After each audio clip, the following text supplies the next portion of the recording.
n'olwekyo tulaba nga twagala okulaba nga tutambuza program ya NDP4 2040 okulaba nga buli kimu tukikola to the dot, tubeere nga tukola buli kimu nga teri kwebakira mu ofiisi. Era leero tugenda kuba nnyo ba foot soldiers ngamba nti tugenda kukendeeza okubeera mu ofiisi, tugende wansi tusensitizinge communities, twogerere programs za gavumenti zonna okumanya ki kye tulina okukola okulaba nga naffe ssente ze tufuna nga ba RDCs, ba deputies ne ba assistants ziraga impact mu bitundu byaffe. Twebaza Katonda wane mukono, tulina programs nyingi ze tufunye ne projects gamba ngeya GKMA okulaba nga mukono yenna twagala tumubike kolasi nene mukono district bwolaba okuva Entenjeru Buule, Ntenjeru Mpata Buule, twagala tulaga abantu nti oluguudo lwe tulubakoledde bagenda kuteekako business ki. Enguudo za mukono wano mu town bwe bazikoze gwazirinaanye oteekako business ki. Impact ki in the long run egenda okulabikira mu kukola enguudo ezo. Bwe tuzimbye amalwaliro, amasomero okubeera nga gali mu buli gombola use n'amalwaliro health center 4 ne 3, impact eri ki mu kitundu ekyo? Ffe ng'abasaale okwogerera okulaba nga HIV AIDS agwa mu bitundu byaffe, okulaba nga obutasoma bugwa mu bitundu byaffe, okulaba nga okukuba amatatu, okuzanya emyeso, okukendera abantu bagende mu productive like income and activities, ebyo nno bye babadde batwogiwaza.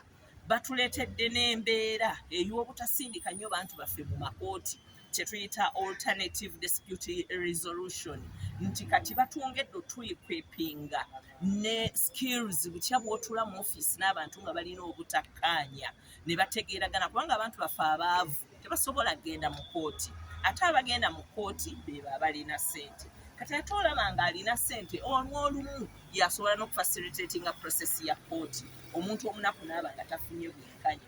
Naye singa ba RDCs bano obawadde okukolera awamu bonna ne batuula nga ttiimu ne bawuliriza keesi eno ne baleeta okumanya okw'enjawulo, abantu bano basobola okuba nga batuuka ku kutegeeragana ne waba nga tewaliwo kwonoona ki bintu byabwe.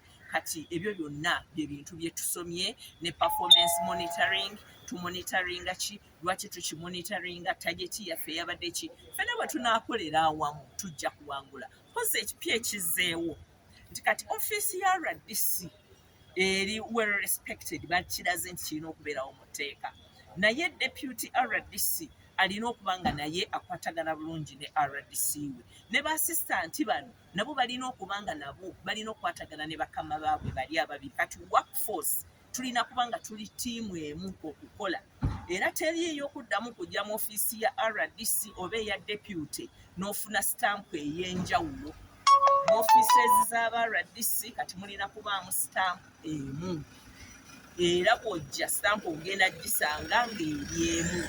Oyo asayininga ateekeko 4 Hajati Ndisaba RDC mukono. Bwe bw'oba osayininze ng'oli deputy, for example deputy wange ye Muyambi Moses owa district, bw'asayininga ano ne stamp agikuoneka ateekeko nti Moses Muyambi 4 RDC mukono. Bw'anaaba deputy wange wa municipality era bw'anaaba sayininga ajja kuteekako Ronda Twite Kagaga 4 RDC mukono. Ne bwe banaaba ba assistant era bajja kuteekako oba Kangambe Nachazi Esther Baroma 4 RDC mukono.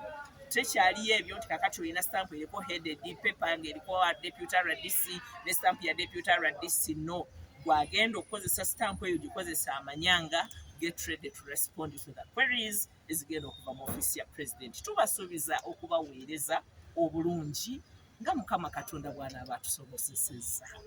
Kulwa Katonda n'ensi yange nsigadde ndi Hajati Nabitaka Fatuma Ndisaba, RDC Mukono District.